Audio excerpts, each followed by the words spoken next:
He kissed her on the forehead like a father, except she closed her eyes like a lover.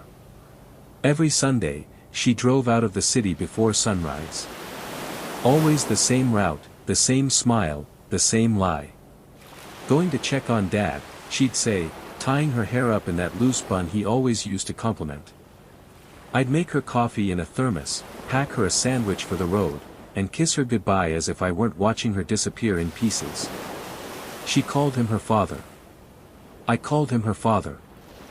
Everyone did. Tall, gray-bearded, soft-spoken. A man who wore corduroy jackets even in summer and brewed tea from real leaves. He lived alone in a quiet house by the lake after her mother left him years ago. I never asked why they divorced.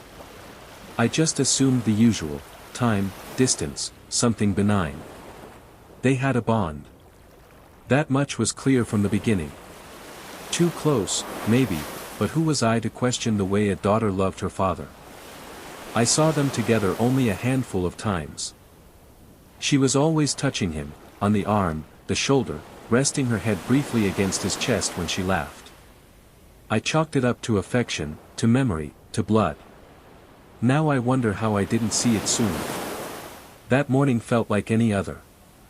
A breeze through the kitchen window, the smell of toast, her humming faintly in the bathroom as she packed her overnight bag. She didn't know I was awake. I watched her from the hallway, brushing her hair carefully, almost ceremonially. She sprayed perfume behind her ears. She never used perfume for her father. When I stepped into the kitchen, she smiled too fast. "You're up early." "Yeah," I said. "Thought I'd make your coffee." She kissed me on the cheek. "You're sweet." I wanted to believe it. I needed to. She had this ability to fold lies into everyday moments so gently that they felt like truth. It wasn't until she left that I noticed what she forgot: her phone. It buzzed on the counter. Once. Twice. Then a message preview. "Can't wait to hold you again. I miss the way you say my name. F. Her father's name was Frederick. I picked up the phone with a hand I didn't recognize as mine. My pulse pounded in my ears. The phone wasn't locked. She never locked it. Why would she? What would she have to hide?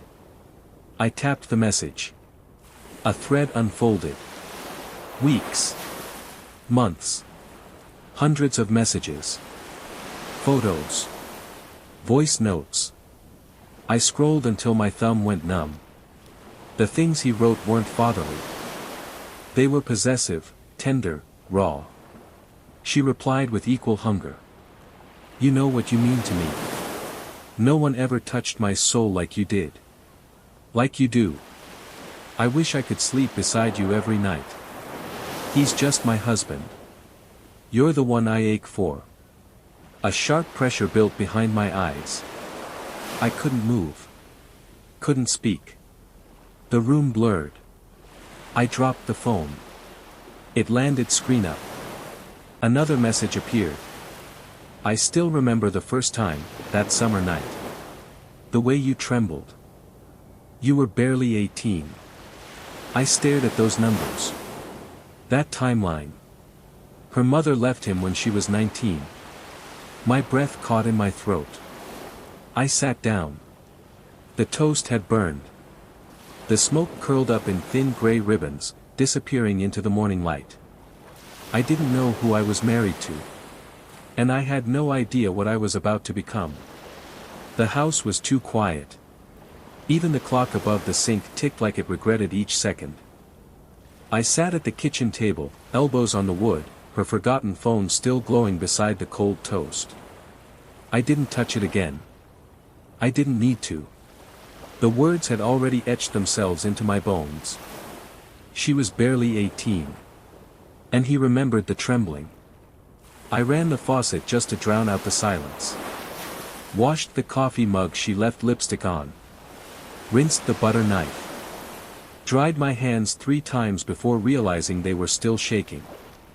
On the wall beside the fridge was a photo she loved, her and Frederick at the lake, maybe 16. She'd printed it in sepia tone, framed it with soft rosewood. I'd seen it 1,000 times. He had one arm draped around her in that photo, and she leaned her cheek into his shoulder like she was coming home. Back then, I thought, what a beautiful father-daughter bond. Now I saw it differently. I took the frame down. Stared at it. Really stared. His hand wasn't on her shoulder. It was lower. Barely visible, but there. Nestled against the side of her waist, fingers curved in a way I never would have questioned. Not then. I turned the photo face down on the counter. I didn't cry. I wish I had. Maybe it would have felt more human. Instead, I walked the hallway like I was searching for proof of something I already knew. The perfume she wore. Her brush on the dresser. The towel still damp from her morning shower. In the closet, I found the sweater she wore when she visited him last weekend. I pressed it to my face. Cedar. Cologne. Faint traces of tobacco. Not mine. I sat on the edge of the bed, my fingers tightening in the fabric. My mind wouldn't stop doing the math. If they started at 18, no, earlier, and her mother left around that time, it wasn't just an affair. It was the reason the marriage ended. I wanted to throw up. Instead, I opened the top drawer of her nightstand. I don't even know what I was looking for. Proof. Redemption. Something that would make sense of it all. There were receipts. Notes. A handwritten letter folded into quarters. The paper was soft, almost worn thin. My sweet girl. You know I would cross lifetimes for you. This world doesn't understand us. They never did. But what we have, it's real. You are my beginning and my end. One day we'll stop pretending. One day we'll live freely. Until then, I'll wait by the lake. Always. F****. My throat tightened. I couldn't read it again. I just couldn't. I folded the letter back up with hands that didn't feel like mine and placed it gently where I found it. I didn't want her to know I'd seen it yet. Not yet. I needed to know more. Not just about her. About him. About them. So I did what I'd never done in all our years of marriage. I called her mother. I hadn't spoken to her mother in nearly a year. Not because of any falling out. Just distance. The quiet kind that settles between people when there's nothing left to say, or maybe too much. Her voice was wary when she picked up. Hello. Hi, Margaret. It's me. A pause. Oh. Is everything all right? I almost laughed. What a question. Can I ask you something? And I need you to be honest. Another pause. Then, of course. Why did you leave Frederick? Dead silence. She didn't breathe. Not even a rustle on the other end. Margaret? When she finally spoke, her voice was smaller than I remembered. Why are you asking me this now? Because I know. Not everything, but enough. I found messages. Between them. And a letter. The line crackled faintly. Then she exhaled. I always knew it would come out one day, she whispered. I just prayed it wouldn't be you. So it's true. Yes. That word hit harder than anything I'd read. A single syllable that shattered years of pretending. How long? Too long, she said. I suspected when she was 17. I confronted her. She denied it, of course. Cried. Said I didn't understand their bond. Her voice trembled. But I saw it. In the way she looked at him. And worse, in the way he looked back. I closed my eyes, gripping the phone tighter. Why didn't you say anything? Why didn't you warn me before I married her? Because I thought maybe it was over. That if she built something new, something normal, it would die on its own. I let that sink in. You thought I could fix her. No, she said quietly. I thought you could save her. But you can't save someone from a fire they keep walking into. Does anyone else know? No, she said. Not her siblings. Not my sister. I carried it alone. And now I carry it too. There was nothing left to say. Thank you for being honest. I'm sorry, she said. For all of it. I hung up.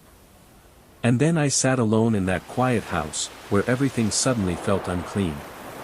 The walls, the air, the memories. I couldn't stay. I needed to see it. With my own eyes. I drove to the lake house. The road twisted through pines, the sky low and bruised. Her car wasn't in the driveway.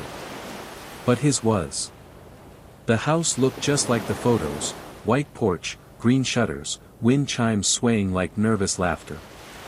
I stepped out and approached the door. It wasn't locked. I pushed it open. And what I saw next was something I would never unsee. The house smelled like cedar and lake water.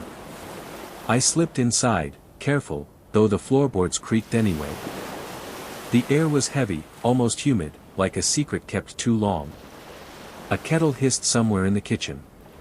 A radio played faint classical music, soft and ghostly. The living room was dim except for a single lamp. Books stacked everywhere. Framed photos of the two of them, some I'd never seen before, fishing trips, birthdays, inside jokes frozen in paper. Each one felt like a blade sliding under my ribs. I walked down the hallway, heart pounding against my ribs like a fist. Their voices reached me before I reached the door. Hers, soft, familiar, trembling with a note I'd never heard directed at me. His, low, commanding, a growl turned into a whisper. I moved closer. The door was half open. Through the gap, I saw her. My wife. Hair loose, face flushed, wearing one of his shirts. Bare feet curled into the rug. She sat on the edge of the bed like a girl caught between shame and hunger. He was standing over her, brushing her hair back with fingers that should have been fatherly. They weren't. He tilted her chin upward, his thumb at the corner of her mouth. She closed her eyes. It wasn't a father's touch. He bent down and kissed her. Not a peck. Not comfort. A kiss full of history. Her hands rose to his shoulders automatically, like they'd done it 1,000 times. My stomach lurched. She whispered something. I strained to hear. Do you think he suspects? His voice, he's a blind man. You're my only light. I wanted to crash through the door, tear the room apart. Instead, I stood there, my whole body shaking, the doorknob cold under my palm. She laughed softly then, a laugh I hadn't heard from her in years. The sound of someone alive, but not for me. He took her face in his hands. You were always mine, he murmured. Even when she left, even when you married him, you were still mine. Her reply was a whisper, almost a sob. I can't stop. I don't want to. You're the only one who knows me. He kissed her again, harder this time. She didn't resist. She clung to him like she was drowning. And I stood there in the doorway, watching the truth solidify into something I could never unsee. The kettle whistled sharply from the kitchen. They didn't hear it. I stepped back, my heart hammering.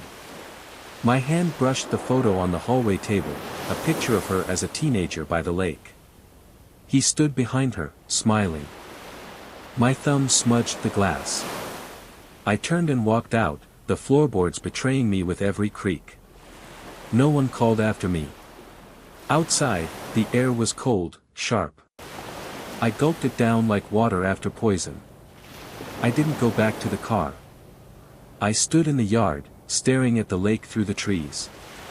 The surface was still, dark, reflecting nothing. I had proof now. But proof wasn't enough. For the first time since this began, the anger burned hot enough to push through the numbness. I knew what I had to do next. I had to confront her. And I wasn't going to do it at home. I waited for her on the porch. Not at our house, at his. The lake behind me was glass flat, too calm for what I was about to do. I sat on the wooden steps, elbows on my knees, watching her headlights rise slowly between the trees. She parked beside me, same spot as always. Her door opened. Then closed. She didn't see me at first. She was smiling. Then our eyes met. And the smile died. She froze mid-step, a paper bag of groceries in one hand. A bottle of wine poked from the top. "Jason, what are you doing here?" My voice was steady. Too steady. "You left your phone." Her eyes flicked toward the house. I wondered if he was still inside, sipping tea with his guilt tucked neatly away. "I came back for it," she said. "But you weren't home." I nodded slowly. "So you drove 3 hours to, what, check on your father? Bring him red wine and figs?" She didn't answer. "You could have just told me," I said. "I might have understood." Her jaw clenched. "Understood what?" "That you were in love with someone else. That you were never mine to begin with." "Jason." "But not someone else," I cut in. "Someone who was supposed to protect you. Someone who should have gone to prison instead of growing tomatoes and playing doting dad." She dropped the bag. The wine shattered against the step. "You went through my phone. You left it. You kissed him in your messages the same way you kissed him in that bedroom. You wrote things to him you never said to me." She stared at the shards of glass. "You don't understand." "Then help me. Please. Help me understand how a father becomes a lover. How a child becomes a secret." She sat down 2 steps above me, wrapping her arms around her knees like a child. Her voice was paper thin. "He wasn't always like that. After Mom left, I stayed with him a lot. He was broken. I felt responsible for him. And then one night it shifted. I didn't stop it. You were a teenager. He was a grown man. He knew what he was doing. I didn't know how to say no. And then, over time, it didn't feel wrong anymore. It felt like the only place I could breathe." I turned to her, eyes burning. "And me? What was I? A cover? A break from your guilt?" "You were peace," she said, voice cracking. "You were the only man who didn't want to own me. That's why I married you. Because with you, I could be normal." "Normal?" I laughed bitterly. "Nothing about this is normal. You know that, right? You know what this is." "I know," she whispered. "But you don't understand what it's like to love the person who broke you. To need them and hate them at the same time." "Yes," I said. "I do. Now I do." She looked at me then, really looked. Eyes wide, swollen with something between sorrow and release. "What are you going to do?" I stood. Brushed the wine from my jeans. "Leave. Just like that. What else is there? I can't compete with a man who taught you how to love wrong. And I won't stand here and wait for you to figure out who you are." "Jason." "No," I said, stepping back. "Don't say my name like it's a promise.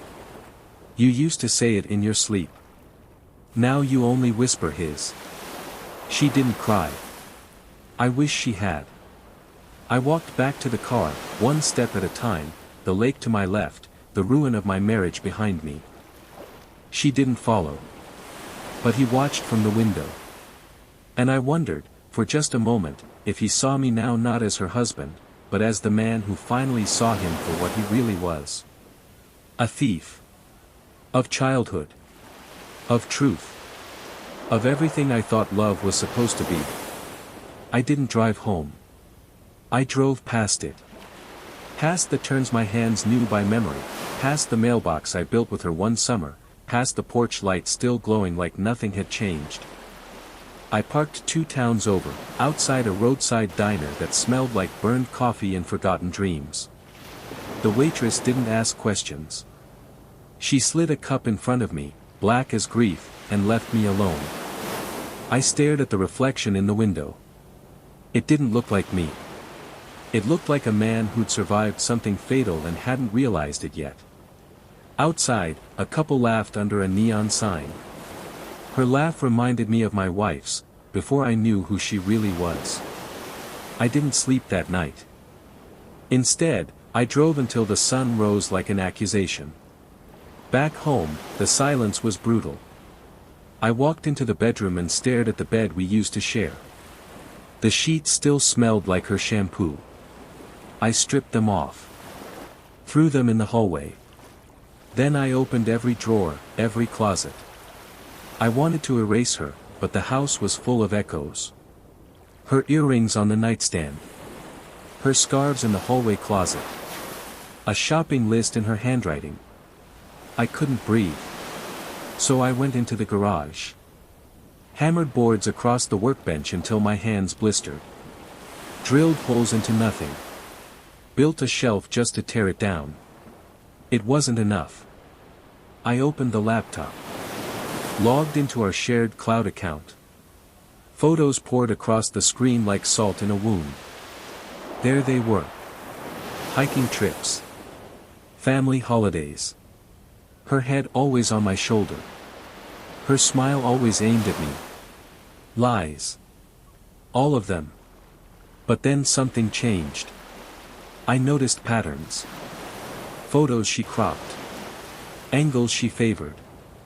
In the background, him. Not in every photo. Just enough. Just enough to suggest he had always been closer than I realized. There was one from a beach trip I thought was hers alone. She told me it was a self-care retreat. But I zoomed in. On the far right, blurry but unmistakable, him. Shirtless. Carrying a red towel I remembered from our own honeymoon. She brought him into our memories. Not just lies. Invasions. My hands trembled as I closed the laptop. This wasn't infidelity. This was a lifetime constructed from shadows. I sat in the middle of the living room, surrounded by evidence of the life I never truly had. Not grief. Not anger. Just vacancy. Like someone had removed my insides and left me stitched up and smiling. I didn't cry. Instead, I wrote. Not to her. To myself. A letter I never intended to send. Just a map of the man I used to be. Who he trusted. What he believed. I ended it with one question. If the person you loved was never real, does that make the love fake too? I didn't know the answer. But I knew this. The man in the window wasn't done yet. He still had one thing left to do. And it would change everything. I didn't tell anyone. Not my brother. Not my closest friend. Not the man I used to drink with after work who once told me, half drunk, you and her. You give the rest of us hope. If they ask now, I just nod and smile. Tell them she was visiting her dad again. It was easier to lie than explain how deep the truth ran. But that lie unraveled the moment I picked up our son from school. We were parked outside the house. He sat in the passenger seat, legs too long now for that middle school innocence. 15 and already studying my silences. You okay, Dad? I didn't answer fast enough. Is Mom okay? That cracked me. Right down the middle. Because he wasn't just asking if she was safe, he was asking if she was real. I turned to him. Why do you ask? He looked out the window. I heard her crying in the bathroom a few nights ago. Thought she was talking to someone. My hands tightened on the wheel. And, she called him, my love. Not you. The silence stretched. Do you think she's cheating? He asked, voice almost casual. I couldn't lie to him. Not the way she lied to me. I swallowed. There are things happening right now that I don't fully understand yet. But they're not your fault. He stared at the dashboard. Did you know she deletes her call logs? I saw it once when she let me play music. All blank. Like she wiped them. My breath caught. Even our son had noticed. And I had ignored every red flag. He looked at me, suddenly older than he should have been. Whatever happens, I'm with you. Okay. I nodded, throat tight. Okay. That night, I waited for her. She came home late. Again. Hair too styled. Clothes too smooth. A little smear of lipstick too fresh for someone who claimed to have stayed with her, Dad, all day watching documentaries. Hi, she said, dropping her bag. Didn't think you'd still be up. We need to talk. Her eyes flicked toward the hallway. Can it wait? I'm exhausted. No. She froze. I stood. Walked past her. Into the kitchen. Flipped on the light. On the table, a single printed photograph. Her. Him. The lake. His hand not on her shoulder, but her hip. She stared at it for a long time. Longer than I expected. Then. Where did you get this? The cloud. Her voice was soft. You went through my things. You are a thing I don't recognize anymore. She sat down slowly. I didn't mean for it to last this long. It started before I knew what I was doing. You knew exactly what you were doing. Every time you called him. Every time you left me with our son and drove into his arms. Jason. He groomed you, I said, flatly. You were a child. I was 18, she snapped, but there was no strength in it. Legality isn't morality. You were his stepdaughter. Her silence said everything. I sat across from her. You're going to tell our son. Tomorrow. She looked up, terrified. No. Please. Not yet. Then I will. And I won't soften it. You'll destroy him. You already started that. I'm just finishing the story. She stared at her hands. Do you still love him? I asked. She looked me in the eye. And didn't say no. That's when I knew. The story of us was over. But the story about us was just beginning. And I would be the one to tell it. She told him. The next morning, just after breakfast. I stayed in the next room, the hallway stretching like a canyon between us. I didn't hear every word. Just fragments. There's something you need to know. It happened a long time ago. I thought I could be both, a mother and someone who loved. Then silence. Our son didn't scream. He didn't cry. When he finally walked past me in the hallway, he didn't look like a child anymore. He looked like someone who'd just seen the edge of a cliff. He closed his bedroom door. She sat alone at the table for hours after that. Head in her hands. Rocking slightly. I didn't speak to her. That evening, I packed. Not just a bag. Not just clothes. Everything. Boxes. Folders. Decades. The pieces of a man who once believed love was enough. She stood in the doorway as I sealed the last box. You're leaving. Yes. Where will you go? Anywhere that doesn't echo. Her lip trembled. You don't have to hate me. I don't. I envy you. Why? Because you broke the rules, betrayed your family, scarred your son, and you still somehow think this is a love story. She looked like she might speak. But didn't. Instead, She reached into her pocket and held something out to me. Her wedding ring. I didn't take it. Give it to him, I said. He'll never wear it. Then let it sit on a windowsill somewhere. Let it rot. Like the rest of this house. I lifted the last box and stepped out the door. Our son didn't come down to say goodbye. I left a note on his desk. Just a single sentence. You didn't choose this, but you get to choose what kind of man it makes you. The front door clicked shut behind me. It didn't feel like an ending. It felt like the beginning of silence. And for the first time in a long time, I welcomed it. I didn't run. I drifted. From motels to borrowed couches. Quiet towns where no one knew my name. Places with blinking vacancy signs and the smell of old carpet. Everywhere I went, I carried the weight of something unspoken. I kept thinking back to that house. Not just the betrayal, but the way it made everything before it feel counterfeit. One night, in a town with no streetlights, I walked to a pier and watched the black water lap against the posts.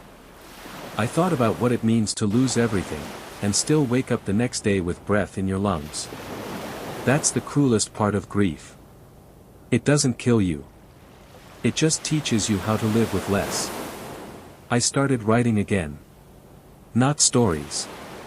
Letters. To my son. To the version of me that once believed. To the silence that followed. I never sent them. But each one was a brick in the road back to myself. Weeks passed. Then months. I changed my number. Cancelled the joint accounts. Hired a lawyer. She didn't fight it. Not once. The day the divorce was finalized, I sat in a diner with a piece of pie and no appetite. I stared at the papers like they were someone else's. The waitress asked if I was okay. I said, I think I'm finally empty. And it was the first honest thing I'd said out loud in weeks. Later that night, I drove to the lake one last time. Her car wasn't there. But his was. I stood at the edge of the trees, watching the quiet White House glow with warm yellow light. Through the window, I saw him. Alone. Pouring wine into 2 glasses. Only one of them full. He waited. And I realized something. She left him too. Maybe not officially. Maybe not forever. But enough. Enough to make him feel what I felt. I should have felt triumphant. But all I felt was distance. As if I'd finally crossed a line he couldn't follow. I walked back to my car. And before I left, I did one last thing. I mailed him a copy of the wedding photo. The one where I stood beside her. Before the lies. Before the lake. On the back, I wrote. You took her body. But I had her trust. And now neither of us have her soul. Then I drove until the lake was just a reflection in my rearview mirror. And for the first time, I didn't look back.